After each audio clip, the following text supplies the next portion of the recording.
Kannur Caltex NS തിയേറ്ററിന് മുന്നിലെ കലുങ്ക് നിർമ്മാണം അതിവേഗം പുരോഗമിക്കുന്നു. ഇരുപകുതികളിലായി നടക്കുന്ന നിർമ്മാണത്തിൽ കലുങ്കിന്റെ ഒരു ഭാഗം ഓണത്തിന് മുൻപ് ഗതാഗതത്തിനായി തുറന്നുകൊടുക്കും. കഴിഞ്ഞ ആഴ്ച കലുങ്കിന്റെ സ്ലാബ് പൊട്ടി വലിയ ഗർത്തമുണ്ടായതിനെ തുടർന്നാണ് ഇവിടെ പുതിയ കലുങ്ക് നിർമ്മിക്കാൻ തീരുമാനിച്ചത്.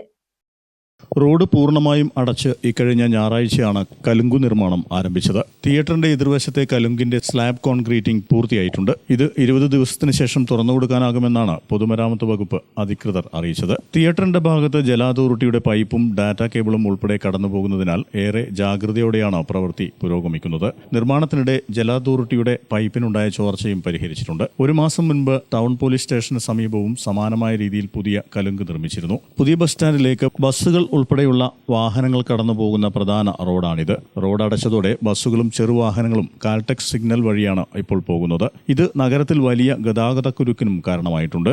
ഓണാഘോഷത്തിന്റെ ഭാഗമായി നഗരത്തിൽ വരും ദിവസങ്ങളിൽ തിരക്കേറാനിരിക്കെ കലുങ്കിന്റെ ഒരു ഭാഗമെങ്കിലും ഓണത്തിന് ഒരാഴ്ച മുമ്പ് തുറക്കാനാകുമെന്ന അധികൃതരുടെ വിശദീകരണം ജനങ്ങൾക്ക് വലിയ ആശ്വാസമാണ് നൽകുന്നത്.